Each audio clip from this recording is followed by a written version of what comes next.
Hello, everybody, and welcome to another edition of the Bengal Tiger Podcast. I'm Matthew Bruni, and joining me once again is Shay Dixon. Shay, it's the Mailbag Pod.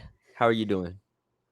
I'm doing well. Coach Shay over here, as y'all knew from the prior week of podcasts when I teased that I put my recruiting hat on. I was going to get a verbal commitment from Billy Embody. The three of us used to run the LSU site.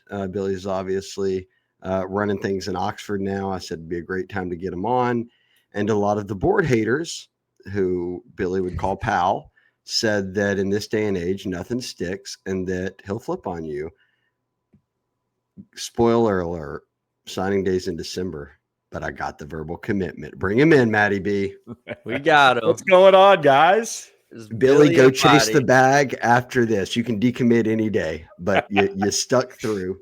You're gonna take trips to other sites, other YouTube. I don't care. He's here on My an ride official fell visit. through. My ride fell through. No. I went and picked you up. Yeah. Turned me into the NCAA. Billy Embody joins the pod. Our good friend. Our Good boy. to see you guys. This is fun.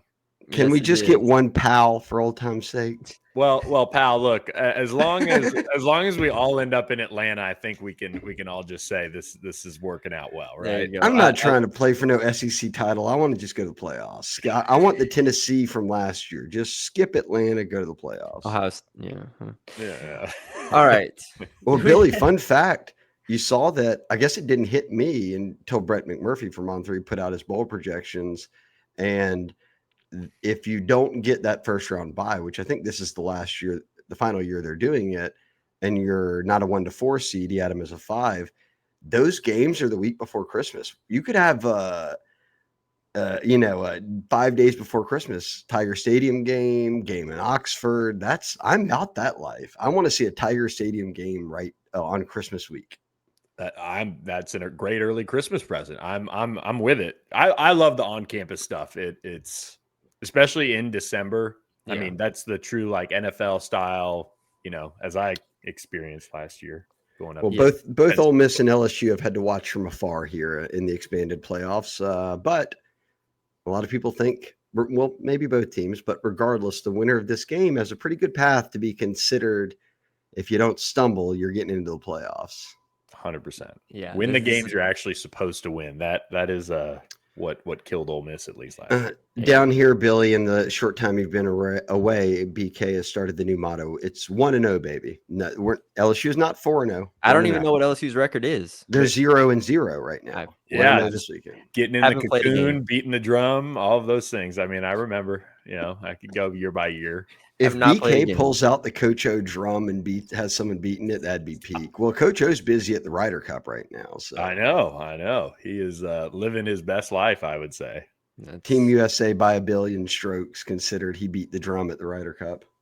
That was peak. My first year here on Edo's run, and we had us three on the beat. That was something else. From what is to the drum. Before we dive into the mailbag, for old time's sakes, with the three of us, what is more surprising in Ole Miss week and Ryder Cup week? That Whit Weeks is dating Lane Kiffin's daughter with the hard launch, or that Coach O is in the stands at the Ryder Cup practices beating the drum? I probably the Whit Week stuff. I agree. We caught up at SEC Media Days. He was like, "Man, I love Oxford. I almost went there and all this stuff." And it's true, he did. Not almost, but he took an official there. But he really likes Lane Kiffin and Ole Miss. And little did you know, enough to maybe he will be having Christmas with the Kiffins. The Kiffins. Right. That's what we need on next year's Netflix documentary of the SEC is Whit Weeks with the Kiffins. All the weeks with all the Kiffins, actually. All together. That's the Coach O plays here. I mean, he has been the head coach at both of these programs, so everyone can appreciate the Ryder Cup love. I feel like the Roback team hooked it up on the beating the drum out there, the USA chants. Yeah, I saw him out there in the Roback shirt. I was like, oh yeah, he's working. He's not just there. Got the performance pants on. Shout out Roback. He's there working. Shout out Roback. Billy, read all of our sponsors for us, please. Thank you. Yeah, let's just roll through this. All the banners I have on the right here that are for your most of them are for your site. Or just roll through all of them here. All right, Matty B, mailbag. What's the plan? Because we did get everyone knew that Billy would come on. So a lot of people asked Ole Miss very specific questions. So yes, we got Billy, 4 Ole Miss us. specific questions here. We will force him to make a prediction on this podcast, Billy, just to continue to stir people up. Mm-hmm. And then we'll get out of here. And then we have a preview pod dropping tomorrow. LSU. I don't know if I ever picked against LSU in like my 5 years down there. Oh, don't worry. Maybe that Alabama game. Oh, I've already fought Matthew over this once this week. He'll never pick against LSU at home, and he's put that on firm statement. That's a good plan, right, Billy? Yeah, especially at night. I mean, give him respect. Give him respect, right? So you are watching Brian Kelly pressers. Good for you, Billy. Get away from him. I was gonna say you leave, and now he goes viral every 2 weeks. Cobble, I loved it. Cobble's not one to mess with on that. He was ready for third. My man had 3 follow-ups. What about third down? What's going on there? What about the run game? Yeah, man. Shout out to Cobble. Thank God I was watching it as it unfolded, because had immediately people started texting me, and I would have panicked had I not been watching that it was Matthew or Bryce that did that. Yeah. No, you knew there was a very select few amount of people that Brian Kelly was gonna fire on in that time. So good to see. All right, we got 4 questions here. Now I'm not gonna act like this is like structured in any way. It's not like, oh, talk about Ole Miss's defense, offense, like everything. So we're just gonna see where this goes. Yeah. First question from Cairo Tiger. Obviously, I think he's Heisman on our board. Shout out to On3 for the Heisman designation. Yeah, a lot of likes, a lot of hearts. Just down the street from me. I was gonna say. Well, I think he's moving. I don't know if you checked our board. Oh man, he's moving back to the boot. Okay, all right. He's moving into Billy's house. yeah. So y'all might want to talk about that. But Cairo Tiger asked, what are the differences between the 2 Ole Miss quarterbacks when it comes to skill set? They seem like they're both dual threat quarterbacks, so preparation shouldn't be a problem in terms of it being different. So what's your take? And then also, what do you think we see both? Do you think we only see one? Like, what are your thoughts on that? Yeah, I think starting with Trinidad or Austin Simmons, both playing, I think you're only going to see Trinidad Chambliss. I think Austin Simmons, they're one, next week's a bye week. Then you got Washington State. And, if you have any designs of Austin Simmons getting back out there, I think you need to hold him out if you're Lane Kiffin, especially the way Trinidad's played as well. I think the 2 differences for me, just kind of watching them, is it seems like Trinidad, just in terms of the run game, is more apt to go ahead and just take what he can get, take off, very kind of cagey runner in a sense. He understands, where some of those opportunities are from what I've seen. Yeah. I think Austin is a little bit more coached up to, and this has been kind of building towards this, stay with your progression, stay with your read, kind of those type of situations. He had that designed run that re-aggravated that injury against Arkansas. And that's really, a piece of why Ole Miss is in this scenario where it's going to be Trinidad Chambliss on Saturday. But, for both of these guys, they've been able to at times perform well. But the biggest thing with Trinidad Chambliss is he's not turned the ball over. He's not put it on the ground. He's not thrown interceptions. And Austin looks like a quarterback right now who is seeing the speed of the SEC and this season in college football really pick up. And for somebody who obviously went in against Georgia last year and was very comfortable in that drive that he was in against the Bulldogs in that win, it's kind of been a little bit surprising the way he's tried to, the turnovers can sometimes follow a quarterback. Yeah. And while 2 of the 4 interceptions are a blown protection or this or that, sometimes you've got to, and it comes through experience, I think, know when to either eat something or just find a way to throw it away. I think Nuss, earlier in his career, battled some of that, just trying to avoid some of those backbreaking mistakes. And Trinidad Chambliss, you can talk about how in one game at Ole Miss, he immediately played in front of more fans than he ever did at Ferris State over the course of his career. But he's comfortable in pressure situations, at least so far. And, playing for a national championship, I don't care what level, you at least if you've led your team to a win, have some of that. So he's kind of just calm, cool, collected out there. The offense hasn't been perfect as far as him being a passer, but he's doing a pretty darn good job so far. I think he's leading the SEC in yards per attempt right now, or maybe is number 2.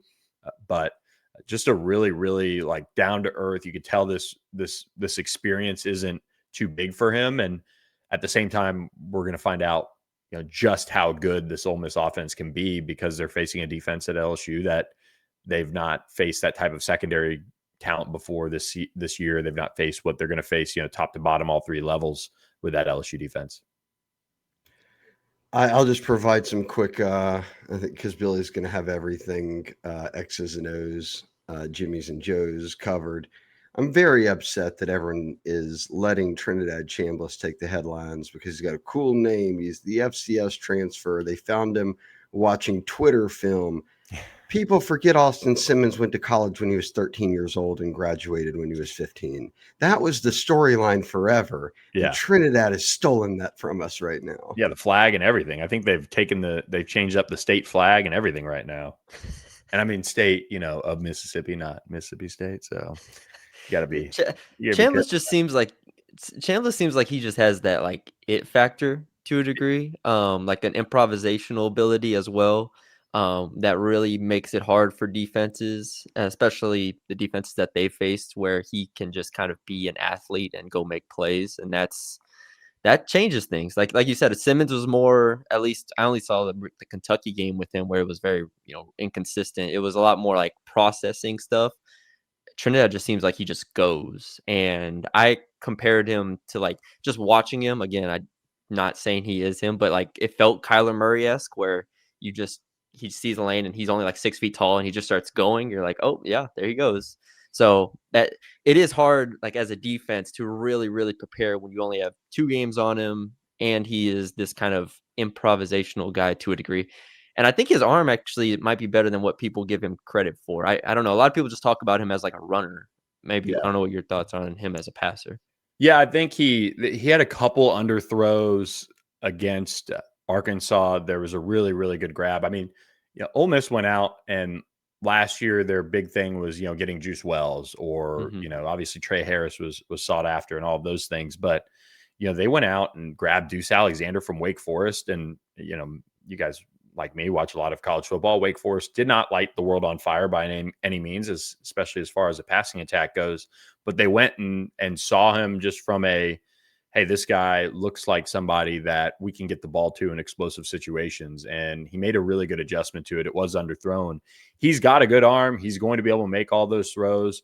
It's just finding that consistency, I think, with this receiver room that, he didn't come in the spring either. He came in the summer. So he's really still kind of adjusting to this group a little bit. And they have Dazon Stribling, they have Harrison Wallace, Trey Wallace, whichever one you want to call him, and then Deuce Alexander on top of Caden Lee, out of slot. So they've got a talented group, and for the most part, that's helped him as well. But yeah, I think I think from an improvisational standpoint, the Kyler piece is there. He's not the athlete, Kyler is, but the other one from the Arkansas game that I remember, at least Lane and Charlie Weiss Jr. shared with the ESPN crew, was kind of a Russell Wilson, Baker Mayfield, like Russell, and they both wear 6, so it's kind of easy, lazy, but yeah, that type of improv skills is there too. Yeah, I like the Russell Wilson one. Yeah. All right, good, 1 for 1. We did it. Now, a lot of these are going to be LSU fans making you talk about why LSU can win this game. So just throwing that out there out the bat. But what should LSU's game plan be for Ole Miss's defense? This is from Bayou Raider 72. This is a hard one, because you can look at the like straight up kind of stat that Ole Miss, I think, is maybe second to last in the SEC in run defense. They're down there. They're down there. And part of that too is the opening game. I think they gave up 100 yards on the ground in the fourth quarter, with the backups in. So there's like pieces of that. I thought against Arkansas, their issue was Taylon Green. That's the guy who can create that makes you account for another guy. He was really good. He was really good. Love Nuss. He's probably not going to bring that to the table as far as a run game goes. So that kind of piece for this Ole Miss defense is at least maybe taken care of as far as the QB run not being as much of a concern. So for LSU, I mean, they probably need to try and attack via the run and just kind of go at it and see if they can develop that, because, you know, this is it's a chess match, obviously, between the two coaching staffs. And Ole Miss has found this, you know, run game and consistency from Kewan Lacey that they feel like they can run the ball, and they're probably going to try to run the ball and try to be consistent at that. And if LSU, which as I've learned from, you know, our friend Michael Cobble, is a little bit, you know, suspect in the run game so far this year, that's something that needs to change. You know, when you go on the road in particular, you've got to show that commitment to run the ball. And, you know, this Ole Miss defense has some of those holes, at least so far, you know, some missed tackles, some just consistency issues that you would maybe expect from a defense that, you know, has brought in some new starters, has lost a guy like Pupal, who was a really, really good linebacker for them last year. They lose Walter Nolan. They lose JJ Pegues. They lose so many of these players that, you know, made up one of the best defensive lines in college football. You're seeing some adjustments having to be made. And in the secondary, if you can get the run game going, I think there are some things that are there matchup wise for LSU to take advantage of. You know, this is a completely new secondary. Old friend Sage Ryan is back there. You have Antonio Kite, who's playing at a pretty high level corner wise for Ole Miss. And then they're kind of just rotating a bunch of different guys. They have a newcomer like Kapina Gushkin from Washington State, who's played well. Nick Cole is a veteran that has, you know, played a lot of safety now for them this year. So it's not, there's no really Trey Amos out there like a lockdown type of corner, at least right now. You know, Antonio Kite is their top guy.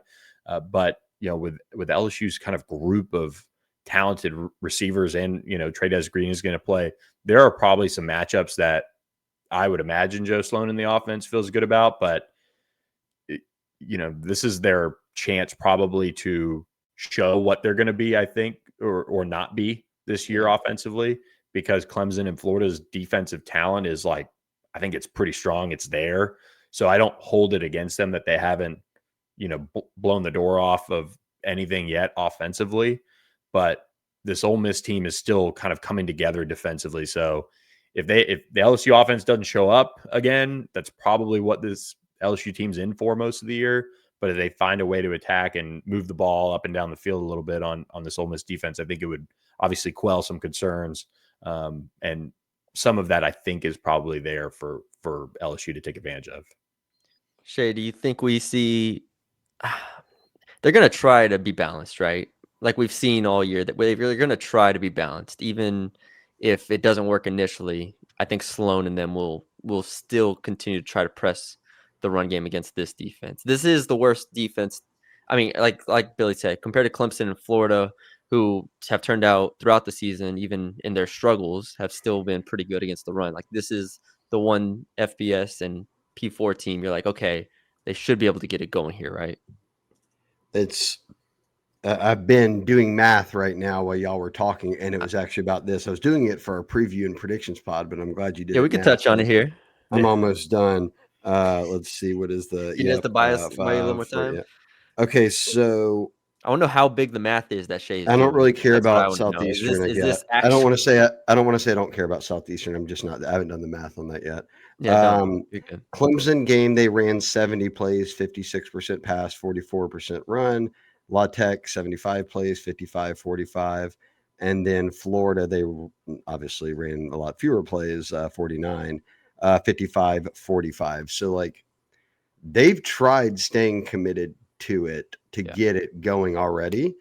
I don't see why you deviate from that this week. Like, Clemson and Florida's D lines and front sevens, when you went up against them, were known to be quite good, and you still were committed to it. So I would have to, I guess you would say it's probably going to be about 55-45, which is, I'm not mad at it. I think they have to stick with the run. And that is not even saying anything. Like Billy said, stats can be a little deflating.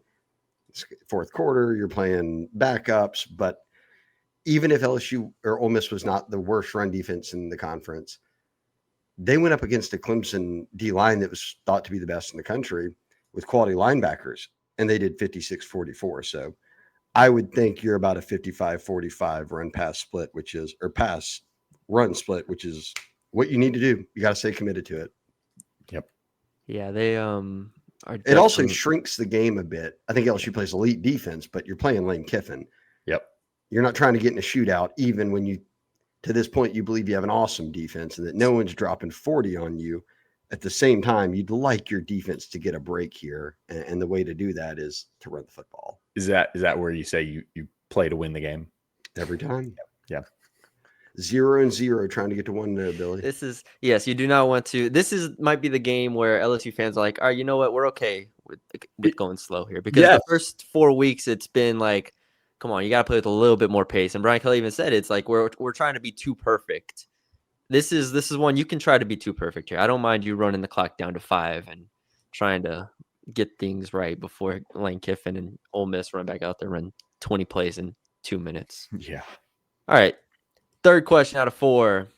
Tiger King 53. What are your thoughts on the battle between offensive mastermind Lane Kiffin and defensive mastermind Blake Baker? Which one do you like in this matchup? Oh, that's hard. I wonder. Okay, and this is gonna. Blake Baker's the man. First of all, everybody knows that. Mm-hmm.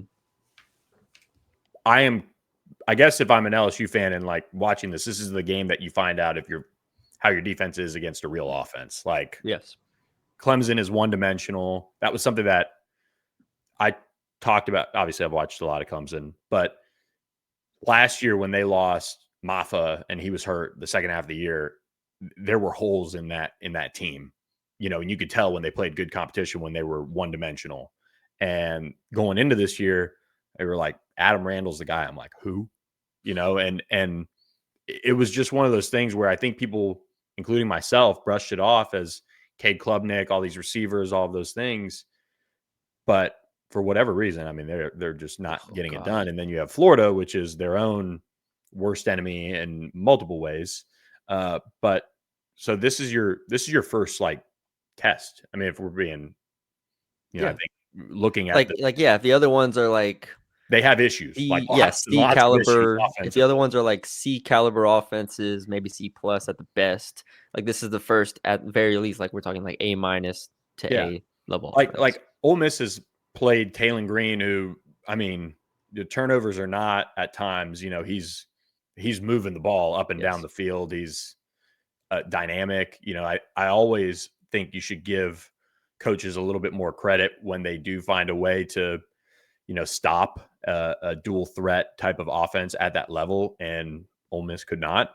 This week, they don't have to really worry about it. But to get back to the Ole Miss offense versus that LSU defense, man, somebody on our board, Rebel Grove, mentioned it. I'm sure it's been talked about on your guys' side. The LSU offensive or the LSU defensive line versus this Ole Miss offensive line. You could flip it to the other side too. But everybody going into the year with this Ole Miss offensive line was wondering, it just didn't seem like they had gotten that much better. Like they really didn't go out and upgrade. They kind of brought in some group of 5 transfers. Patrick Kudas came in from Arkansas and he was banged up at Arkansas and spent a lot of fall camp hurt. And it seemed like against Arkansas, they at least, and maybe this is a Trinidad Chambliss thing, but maybe they've kind of settled in a little bit more.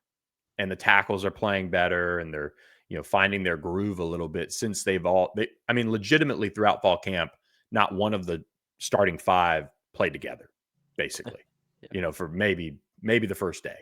And then by their first scrimmage, they lost 2 starting guys. They were holding guys out left and right. So, for Lane, I think they've got to run the ball.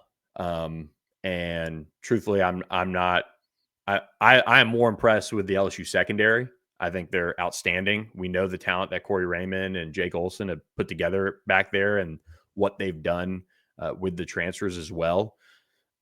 I don't know as much about the defensive line, just kind of day in, day out on that front, but I'd be interested to know your guys' thoughts. If you are confident in that defensive line completely shutting down the run, then you probably feel a little bit better about Blake Baker. I mean, truthfully, because Trinidad Chambliss, as great as he's been, can he really put the team on his back against a secondary like this and do what he needs to do? I don't know, because we haven't seen it against a secondary like this yet. And we're gonna find out. So I will say this. I think Ole Miss did an outstanding job evaluating the wide receiver position in the transfer portal, because Dazon Stribling has been kind of a disappointment, but he's a guy who caught 1,000 yards worth of balls at Oklahoma State. Like, you felt most confident about him. And on the flip side, they went out and got Trey Wallace from Penn State, who had 700 yards playing with Drew Aller in that offense and has now looked really dynamic. They'll have to watch him in the punt return game as well. He's ripped a couple. He got one touchdown called back by a hold away from the play. And then you have Caden Lee, who, since Trinidad Chambliss has come in, has started to really produce from the slot as well. So they have a really good group of wide receivers, and you haven't even gotten to, Daquan Wright, who I don't know who draws that assignment. And then Luke Haas is another talent guy at tight end. So there's a ton of weapons on this Ole Miss offense. And, for Lane Kiffin, he's going to have to find out which ones are kind of that secret sauce to getting involved early, and then, making sure Trinidad's good in that respect. And then you got to continue to use Kewan Lacey in the run game. So I don't know. That would sound like a bunch of rambling. I really don't know. This game is with the wide receiver. Yeah, with the wide receivers, Corey Raymond's the old school type, where he's not letting, he's not going to put Mansour Delane on one guy all day. It's here's your guy on the left side, here's your guy on the right side. Whoever Ole Miss has over there, that's who they're matched up with, and that's kind of been his MO.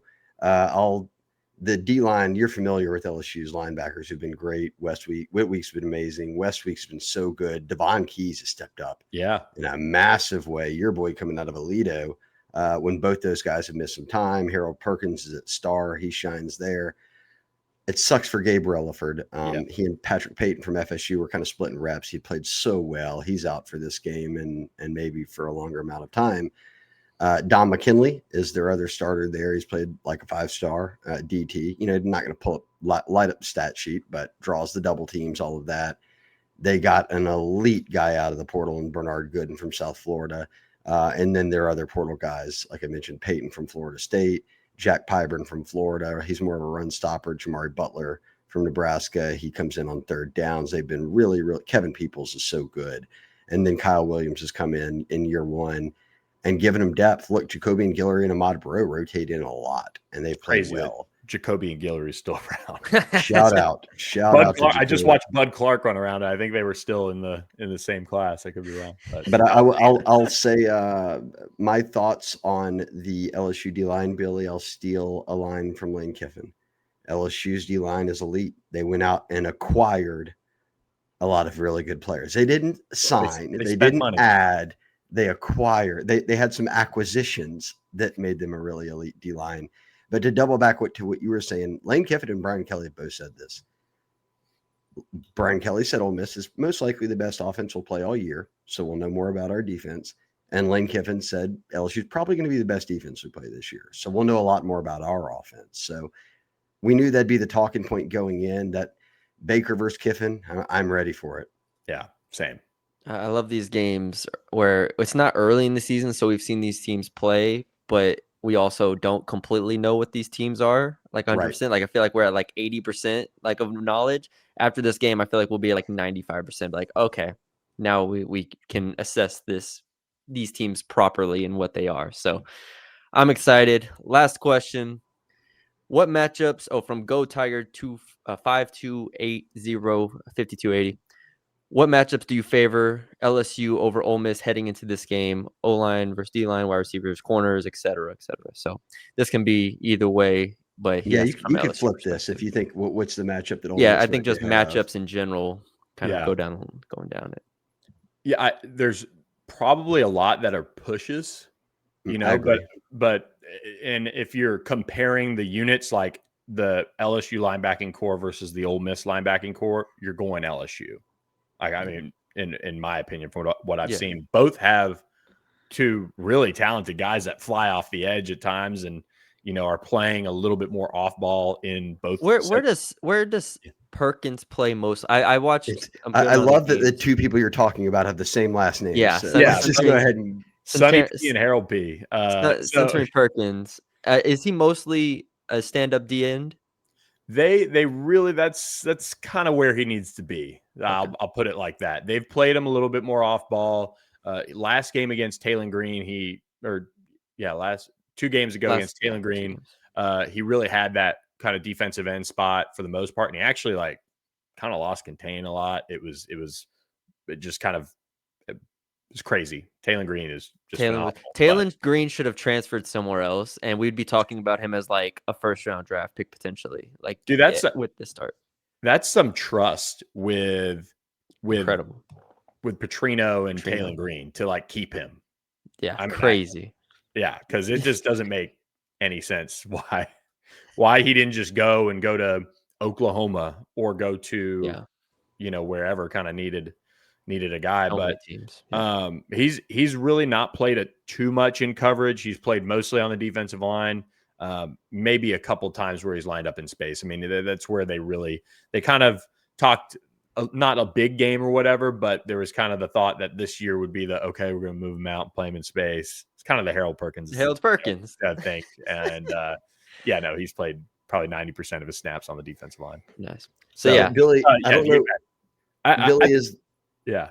Is the vibe in Oxford the same down here? I feel like people who can be honest about it, fans, will say, okay, Ole Miss has got the worst run defense, but at the same time, LSU, you haven't proven you can run the football. So this is like your get right game, prove it game.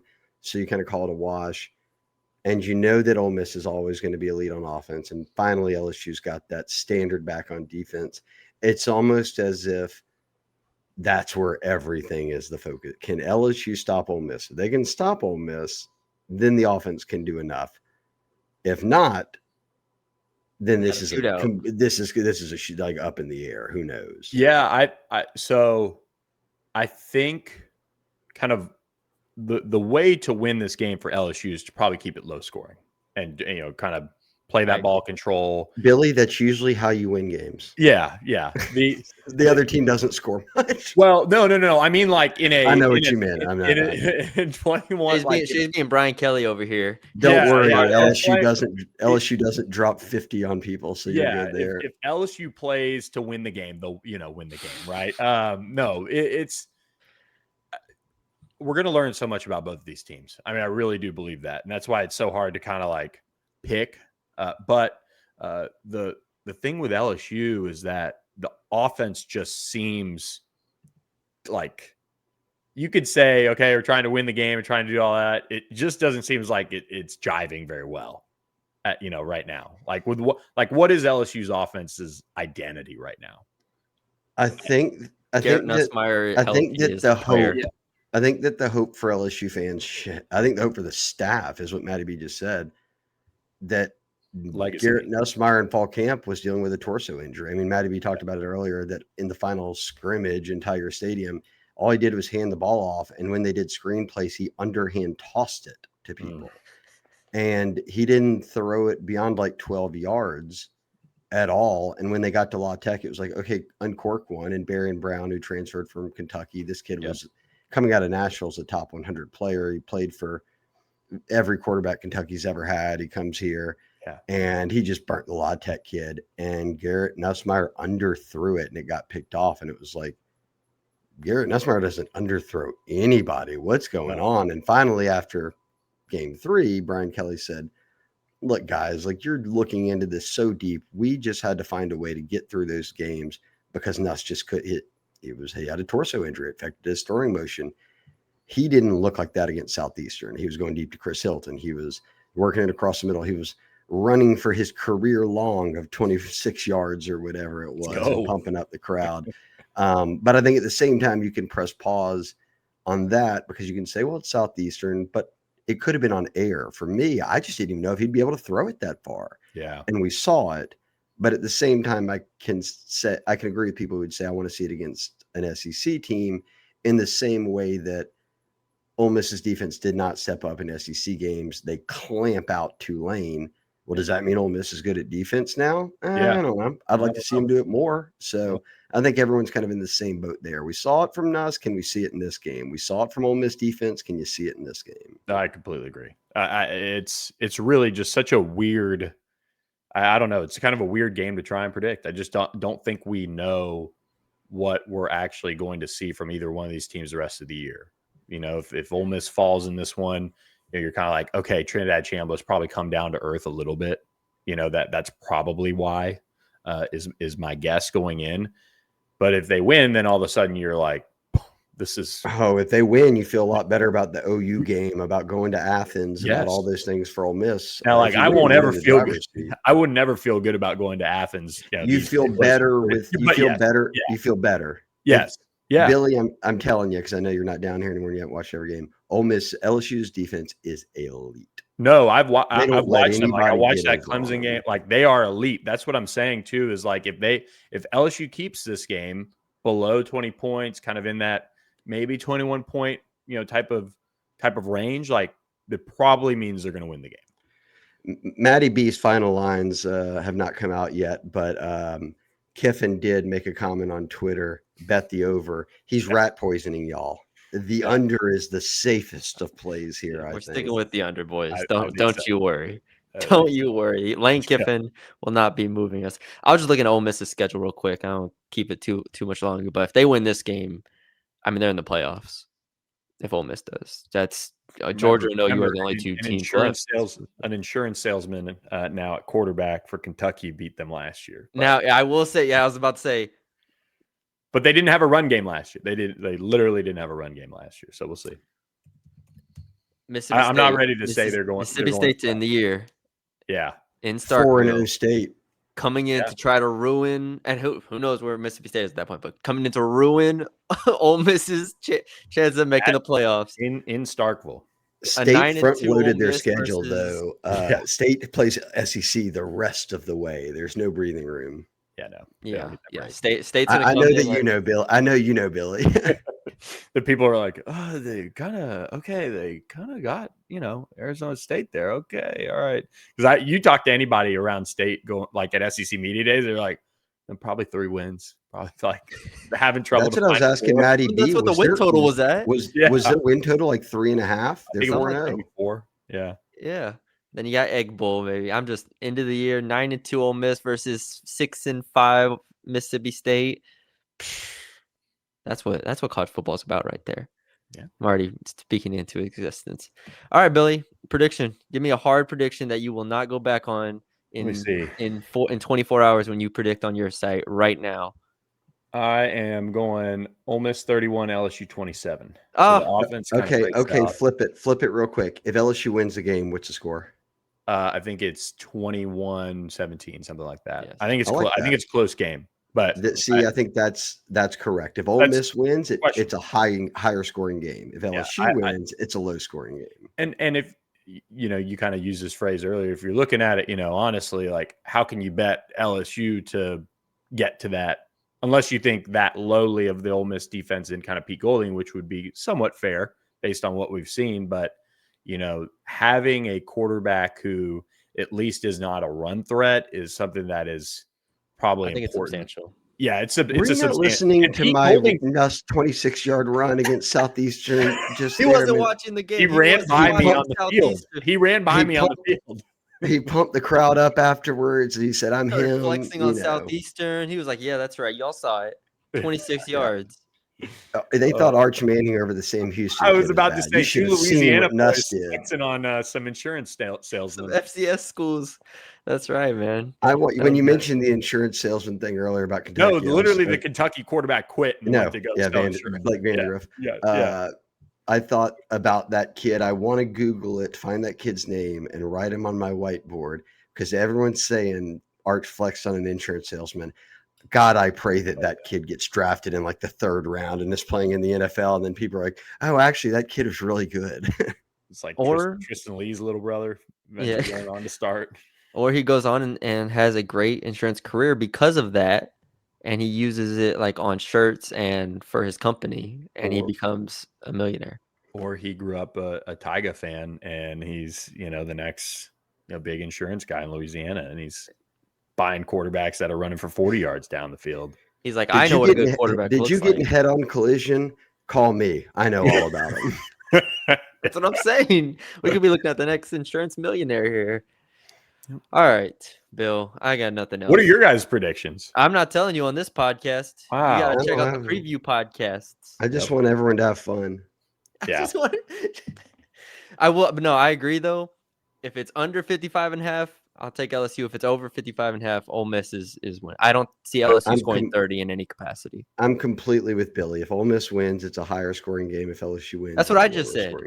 I know. I just said that. I don't agree with you, though. I agree with gentlemen. I told you that's what we do now. We just fight each other.